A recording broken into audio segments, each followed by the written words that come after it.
Okay. ఏదైతే CID అధికారులు కూడా ఇప్పుడు నోటీసులు అందజేస్తున్నారు, మరి ఆడుదాం ఆంధ్ర పేరుతోటి ఎంత దోచుకున్నారో రోజా గారి మీద కూడా వెళ్ళి ఆమె అక్కడ ఫారెన్లో తిరుగుతుంది, బట్ ఆమె కూడా నోటీసులు వెళ్ళి బట్ అది మొత్తం ఆడదాం ఆంధ్ర బడ్జెట్ 140 కోట్లు అంత అనుకుంటాం. ముందు 40తో మొదలెట్టారు, 40తో మొదలెట్టి 140 కోట్లు. 140 కోట్లలో ఎంత తినేస్తారు? ఎంత కొంత వేస్ట్ అయింది, ఎందుకంటే బ్యాట్లు ముట్టుకుంటేనే ఇరిగిపోయినాయి. అది ఓకే, నాసిరకమే, నాసిరకం. కానీ మద్యం 1000 కోట్లు.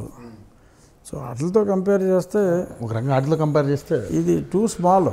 అక్కడ ఈ చిన్న చిన్నయే పెద్ద అమౌంట్ అవుతుంది కదా సార్ లాస్ట్కి. ఇందాక మన పప్పుల విషయంలో చూసుకున్నా, ఎలకల విషయంలో చూసుకున్నా, ఆయన సెక్యూరిటీ విషయంలో చూసుకున్నా 6 కోట్లు సెక్యూరిటీకి. అవును, దాన్ని ఏం చేయలేము. 980 మంది. ఇప్పుడు లేని సెక్యూరిటీకి జీతాలు ఇవ్వాల, లేని సెక్యూరిటీకి జీతాలు ఇవ్వలేదు. ఎక్కడో పనిచేయవలసి చట్టాన్ని పరిరక్షించవలసిన డ్యూటీలో ఉన్న పోలీసుల్ని అక్కడి నుంచి తీసుకొచ్చి ఏ రిస్క్ లేని వ్యక్తి, ఇంట్లోనే కూర్చున్న వ్యక్తి చుట్టూ కాపలాగా పెట్టుకున్నాడు. సో దానివల్ల 6 కోట్లు అతను వేరే పనిలో ఉన్న జీతం ఇవ్వాల్సి వచ్చేది. ఓకే. కాకపోతే ప్రజలకు అవసరమైన లా అండ్ ఆర్డర్ని కీపప్ చేయడానికి కావలసిన వాళ్ళని సొంత ప్రయోజనాల కోసం ఆయన వాడుకుని టు దట్ ఎక్స్టెంట్ ప్రజలకు అన్యాయం జరిగింది.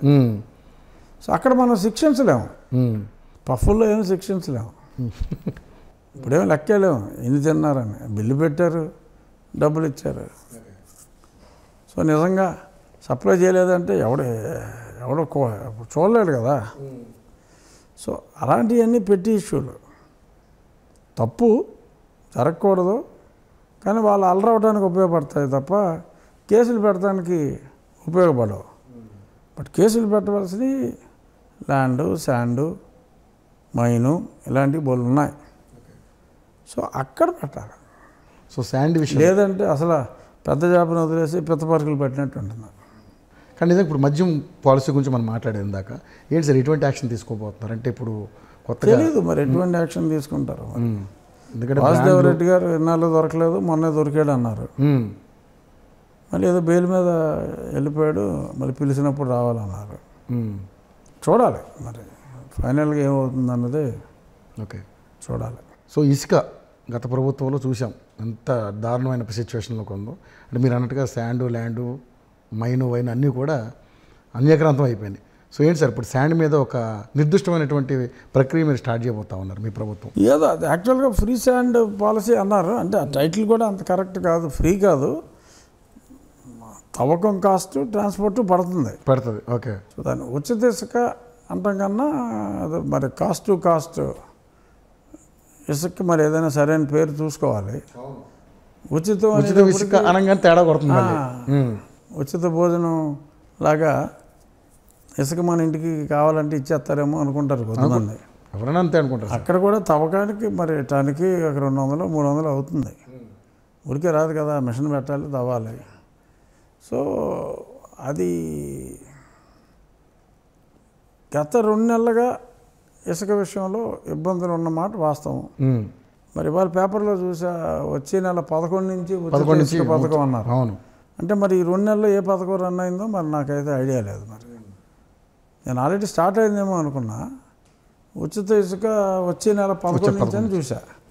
మరి ఇప్పుడు ఉన్న పథకం ఏంటో మరి నాకు ఐడియా లేదు. బట్ ఇసుక అయితే ఇప్పుడు దొరకట్లా ఇప్పుడు కూడా వచ్చి 2 నెలలు ఇప్పుడు కూడా ప్రభుత్వం టైట్గానే ఉంది. నాకు ఎన్ఆర్జీఎస్ స్కీమ్స్కి నాకు శాండ్ అంత ఫ్రీగా దొరకట్లా. మేబీ వర్షాల వలన అయ్యిండొచ్చు. సెప్టెంబర్ 11 అన్నారు కాబట్టి ఇంకప్పటి నుంచి బహుశా ఫ్రీ అవ్వాలి. ప్రస్తుతానికైతే ఇబ్బందులు ఉన్నాయి. ఆ విషయంలో కొన్ని ఇబ్బందులు ఉన్నమాట వాస్తవం. బట్ పాలసీ 11 తర్వాత కాబట్టి మనం వెయిట్ చేయాలి. ఇక ప్రతిష్టాత్మకంగా తీసుకున్నటువంటి అన్నా క్యాంటీన్లు, సో చాలామంది కూడా విరాళాలు కూడా పారిశ్రామికవేత్తలు విరాళాలు కూడా ఇస్తూ ఉన్నారు. సో ఇదే అన్నా క్యాంటీన్లు తీసేసి చాలా ఇబ్బంది పెట్టారు. చాలామంది పేదవాళ్ళు నోటికాడ కూడి తీసేశారు జగన్మోహన్ రెడ్డి అని చెప్పి చాలా బాధపడ్డ సందర్భాలు చూసాం మనం. సో ఏంటి సార్ దీని మీద ఇంకా విమర్శలు వస్తూనే ఉన్నాయి అన్నా క్యాంటీన్ల మీద? ఏదో బుద్ధి లేని వాళ్ళు విమర్శిస్తారు, మనం పట్టించుకోకూడదు, ముందుకెళ్ళాలి.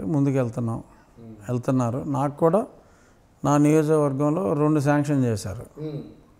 ఆకివీడు, ఉండి 2 చోట్ల గతంలో లేవు, ఇప్పుడు 2 శాంక్షన్ చేశారు. అది అవసరం.